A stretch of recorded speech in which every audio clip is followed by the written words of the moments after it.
Some teams are climbing in the standings like they found Willy Wonka's magic elevator. Other teams look like they're just falling down an elevator shaft. We're going to go over to three teams that are on the rise and three teams that are on the fall. We're going to break down both the hottest risers and the coldest floppers in Major League Baseball right now. These are teams that are overperforming or underperforming based on kind of expectations of recent sorts. So we're not just looking at the leaders of divisions, we're looking at teams that are on the rise or on the free fall. First of all, we have the Kansas City Royals. Remember when it looked like the Tigers and the Guardians were going to be the only ones in play in the AL Central? Well, not so much.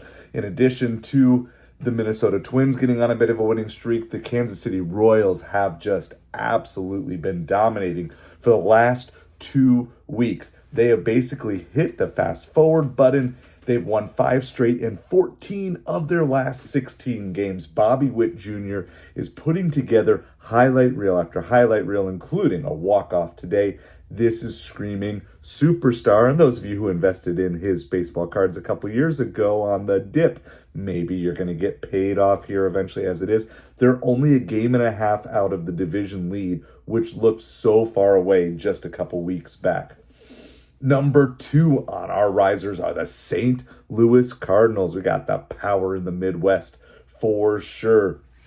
Everybody was ready to sell on this team. Everyone was expecting this is a team that's going to be selling at the trade deadline, and it still might happen. But as of right now, they're winners of 5 in a row, including a doubleheader sweep over the Mets, and winners of 7 of their last 10. They are 15-6 at home. If they can just figure out how to go 500 on the road, they are going to set themselves up for a great opportunity to stay in the playoff hunt all season long. Next up, a trip to Washington, D.C. to play the struggling Nationals, and this is an opportunity for them to do that very thing, start to get some wins on the road.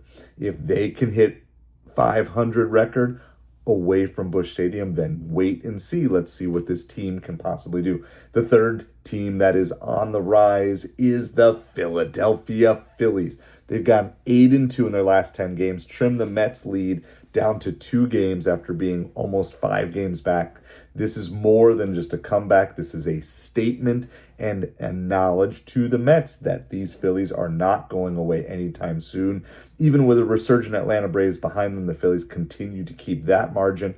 They've won 4 straight series, and Trey Turner hit a home run today. If he can get hot after his struggles to start the season, let's wait and see what this team can do. I expect them to be in the playoff picture for the remainder of the season. Before we get to the 3 teams that are struggling right now, please make sure you hit that like, hit that subscribe. We are on our way to 500 subscribers, trying to get there by the All-Star break. Also, quick shout out to my 2 new patrons, Darren and By4. I appreciate you so much. Thank you for supporting this small channel. If you want to become a patron, there's a link down in the description below. Love to have your support of this small channel, trying to produce the best baseball content we possibly can. All right, Slump City, here we go. Number 1, we've got the Cincinnati Reds. Look, I was really high on this team, and I still think that there is time, but this team is struggling. 4-6 in their last 10, but there's more to the story.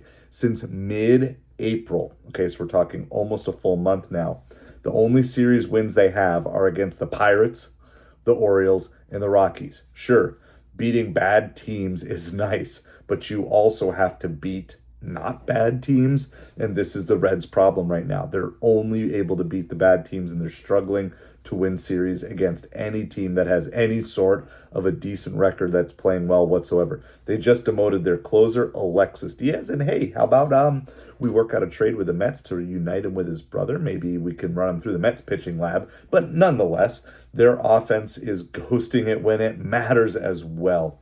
So Great American Ballpark is known to be a hitter's park, but they're simply just not hitting at home. And this needs to be fixed if the Reds are going to try to keep a sustained run to try to stay in this playoff race, because the NL West and the NL East are both starting to pull away from any of the wild card contenders in the NL Central. All right, second, we have the Texas Rangers.